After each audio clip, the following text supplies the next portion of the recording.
오늘은 3월 6일 토요일 새벽입니다. 부활절까지 25일을 남겨둔 사순절 절기를 우리가 지금 보내고 있습니다. 그동안 새벽마다 마가복음으로 처음부터 끝까지 일독하는 계획에 따라 마가복음 말씀을 가지고 새벽마다 기도하고 있습니다. 특별히 마가복음은 십자가를 매우 강조하는 십자가 중심적인 복음서라 할 수 있겠습니다. 그래서 이방 사람들에게 특별히 예수님이 어떤 분이시고 예수님께서 지신 십자가의 의미가 무엇인지를 잘 알려주는 그런 복음서라 특별히 사순절 기간에 한번 묵상하고 일독해 보기로 하였습니다. 어떻게 하시는지 여러분 각자 나름대로 계획을 세우시고 끝까지 동참해 주시면 감사드리겠습니다. 오늘은 그 중에서 마가복음 6장 1절에서 6절까지 말씀입니다. 하나님 말씀 봉독해 드리겠습니다. 예수께서 거기를 떠나사 고향으로 가시니 제자들도 쫓으니라. 안식일이 되어 회당에서 가르치시니 많은 사람이 듣고 놀라 가로되 이 사람이 어디서 이런 것을 얻었느냐?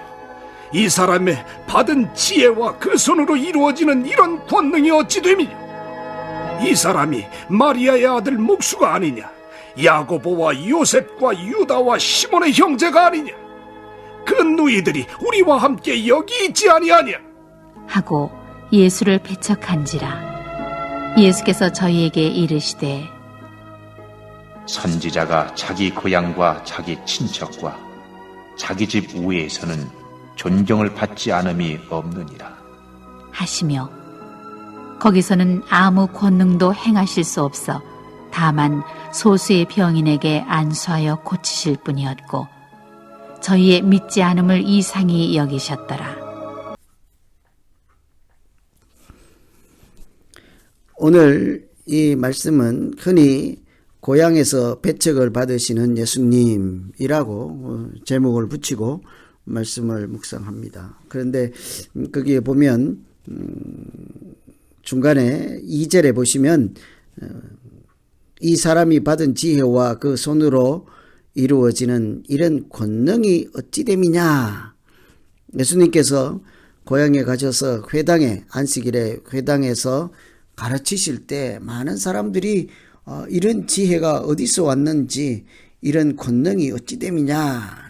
예수님의 권위, 예수님의 지혜, 예수님의 권능에 대해서 주시는 말씀이라 할 수 있겠습니다. 예수님은 권위가 있으시는 분이죠. 무엇에 권위가 있겠습니까? 말씀에 권위가 있는 분이죠. 회당에서 가르칠 때 사람들이 그 가르침의 내용을 듣고 다 놀랐으니까요. 어느 정도 놀랐는가 하면 이것이 어디에서 나왔느냐 할 정도예요.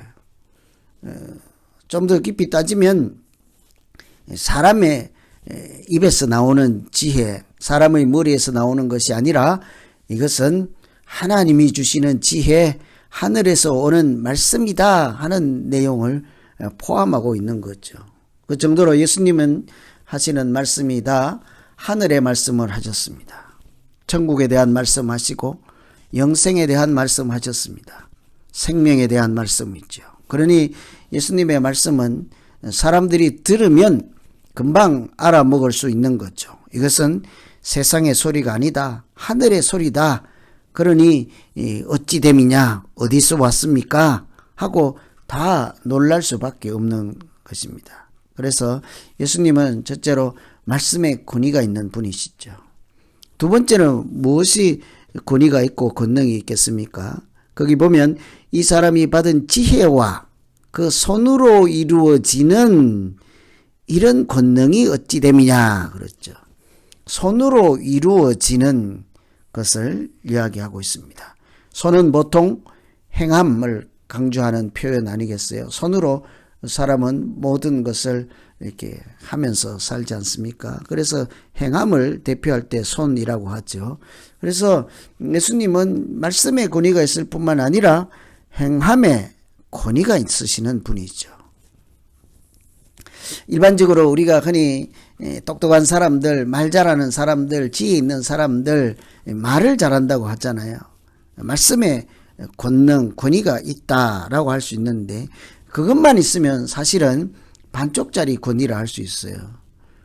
말로는 무엇이든지 다 할 수 있지 않겠습니까?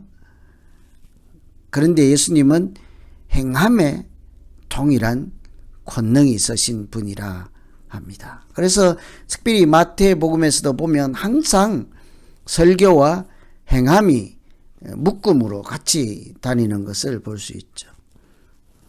꼭 먼저 말씀을 선포하면 행함으로 연약한 자를 도우시고 귀신을 쫓아내시고 병든 자를 고치시는 그 행함이 이렇게 쌍으로 묶어져 있는 것을 볼 수가 있습니다.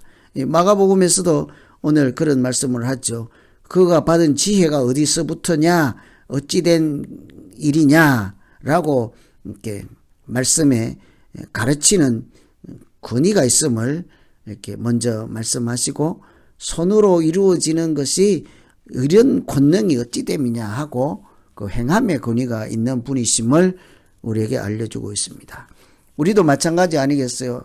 건강한 신앙생활, 여러분 예수님처럼 말씀의 권위가 있고 그것뿐만 아니라 행함의 권위가 있을 때 이 양쪽이 균형이 잡힐 때 건강한 믿음 생활이라 할 수 있을 것입니다.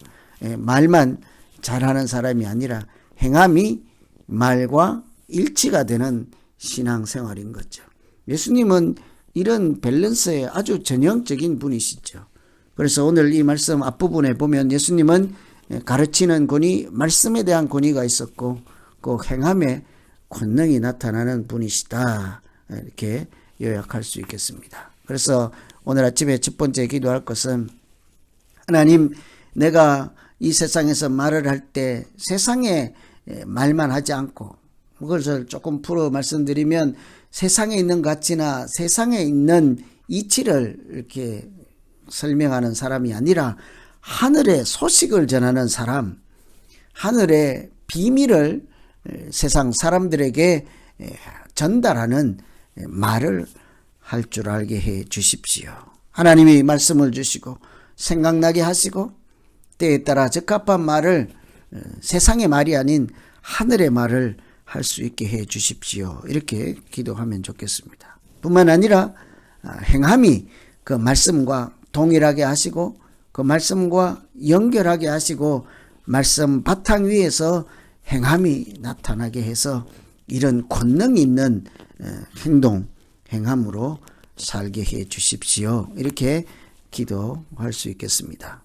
예수님의 권위 한번 살펴보았는데요. 그런데 그 다음에는 그 예수님이 나타내시는 권능에 대한 반응들이에요. 특별히 이 사람들이 이렇게 얘기를 한다고요. 마리아의 아들이 아닙니까? 이 사람 목수가 아닙니까? 우리가 잘 아는 유다와 요셉과 유다와 시몬의 우리 형제가 아닙니까? 우리 아는 사람들과 친척이 아닙니까? 그러니까 특별한 사람이 아니라는 거죠. 이 말 가운데는 이렇게 말하는 사람들은 예수님을 권위가 있고 권능이 있는 분이라 하는 것을 보고 듣고 알면서도 받아들이지 못하고 배척하는 사람들이죠. 누가 그러겠습니까? 금방 말씀드린 대로 이 사람 우리가 알고 있던 그 목수, 우리가 알고 있던 그 사람의 동생, 우리와 함께 있는 내 친구와 아는 사람, 그러니까 특별한 사람이 아니라는 거죠. 그래서 이런 것을 보면 예수님을 고정관념으로 내 지식의 한계에서 내 경험으로만 이렇게 바라보면 예수님은 아무리 권능과 권위가 있을지라도 우리에게 배척당할 사람에 지나지 않는 것이죠. 그래서 우리 믿음 생활이 건강하려면 항상 가장 먼저 해야 될 것은 내 눈, 내 마음, 내 판단 이런 것을 다 내려놓고 비우는 것이죠. 고정관념을 내려놓고 그것이 판단의 기준이 되지 않게 하시고 내 지식과 경험 이런 거 다 내려놓아서 내가 지금까지 배우고 익히고 알고 있는 것들이 예수님을 바라보고 영접하는 기준이 되지 않도록 걸림이 되지 않게 해 주십시오. 이렇게 기도해야 될 줄로 믿습니다. 우리가 하나님의 은혜의 바다로 나아가지 못하는 까닭은 우리 가운데 한계가 있기 때문이죠. 고향과 친척과 경험과 선입관과 편견과 이런 것들이 예수님을 바라보는 눈을 가로막고 멀게 하고 이렇게 제대로 분별할 수 없도록 하기 때문이죠. 그래서 이런 것을 생각하면 오늘 아침에 우리가 기도할 것은 주님 앞에 있을 때 하나님 내 마음이 가난해져서 이미 알고 있는 지식이나 경험이나 지혜 또 친척 관계 고향 이런 지금까지 살아온 것들로 하나님을 대하지 않고 아브라함이 마치 고향 친척 아비 집을 떠나라 했던 것처럼 옛 사람으로서 가지고 있던 어떤 것을 가지고라도 하나님 견주지 않게 하시고 그것으로 바라보지 않게 하여 주시옵소서. 고정관념 없이 순전한 마음으로 주님 앞에 무릎 꿇게 하시고 하나님 이름 부르게 해 주십시오. 이렇게 기도해야 될 것입니다. 그런데 오늘 특이한 한 가지는 그런 사람들이 많다는 거예요. 2절에 보면 많은 사람이 듣고 놀라 이르되 어디서 이런 것이 왔느냐 이런 것을 얻었느냐 또 목수고 아니냐 이런 소리를 한다고요. 그런 사람은 많대요. 많은 사람이. 그런데 그 다음에 보면 소수의 병자에게 안수하여 고치셨다고요. 거기는 앞에 나오는 많은 사람들과 대조적으로 소수의 사람들이라고 그래요. 많은 사람들 앞에서는 아무 권능도 행하지 아니하시고 소수의 사람들에겐 여전히 다른 곳에서 했던 것처럼 병자에게 안수하여 고침받게 하셨다. 항상 예수님을 배척하는 그 자리에도 보면 순전한 믿음으로 바라보고 예수님의 은혜를 입고 누리는 사람들이 항상 있다 하는 사실을 우리가 늘 염두에 두어야 하겠습니다. 여러분 오늘 말씀 중에 많은 사람 부분에 우리가 속할까요? 아니면 소수의 사람 중에 우리가 속해야 하겠습니까? 편견과 오만과 교만과 이런 것을 다 내려놓고 모든 사람이 부인할 때 그 가운데서도 조용히 소리 없이 연약한 그 모습이지만 예수 이름 부름으로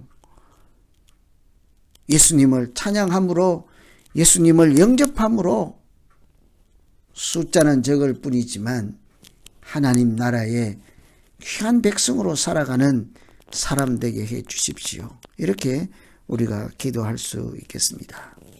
그래서 오늘은 예수님의 권능을 가지고 다 듣고 놀라지만 어찌 됨이냐 하고 놀라지만 받아들이는 사람과 배척하는 다른 두 가지 반응을 보이는 사람들의 모습까지 한번 살펴보았습니다.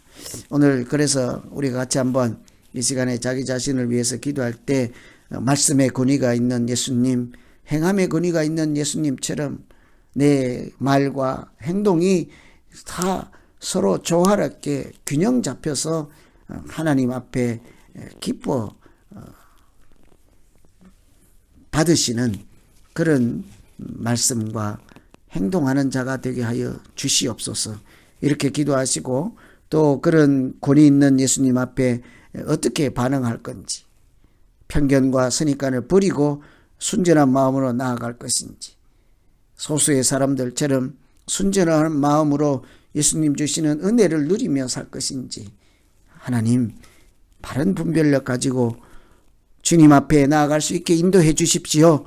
이렇게 우리 같이 한번 기도하면 좋겠습니다. 이제 각자 자기 자신을 놓고 같이 한번 말씀 붙잡고 기도하십니다. 하나님 아버지, 예수님이 하시는 말씀을 들으면 다 놀라지 않을 수가 없었습니다. 예수님께서 베푸시는 기적과 이적과 그 어떤 행동이라도 자비를 베푸시고 긍휼을 베푸시는 것을 보면 예수님 앞에 무릎 꿇지 않을 자가 없었습니다. 그럼에도 불구하고 많은 사람들이 예수님 영접하고 구원을 얻는 일에 실패하는 것은 고정관념이 가로막고 있었습니다. 지금까지 알고 있던 지식과 경험이 가로막았기 때문이었습니다. 주님, 하나님 앞에 나아갈 때 순전한 마음으로 나아가게 하시고 고정관념과 선입관, 경험과 내가 아는 것들 모든 나 때문에 하나님 앞에 나아가는 걸림이 되지 않게 하여서 하나님의 은혜를 꼭 붙잡는 사람 되게 하여 주시옵소서. 하나님 아버지, 이 코로나 시대를 살아갈 때도 항상 하나님의 은혜와 지혜를 붙잡을 만한 믿음과 담대함 주시고 용기를 주셔서 예수님을 배척하는 사람들, 많은 사람들 편에 서 있지 않게 하시고 소수의 병자처럼 어떤 형편에서도 예수님의 기도와 말씀으로 고침받고 하나님의 형상으로 살아가는 사람들 틈바구니에 서 있게 하여 주시옵소서. 외모는 초라하고 숫자는 초라하지만 예수 이름 가지고 예수 은혜 안에 하나님 나라 안에 살아가는 행복한 믿음 생활 할 수 있게 하여 주시옵소서. 예수님 이름으로 기도하옵나이다. 아멘. 각자 계속해서 기도하시겠습니다.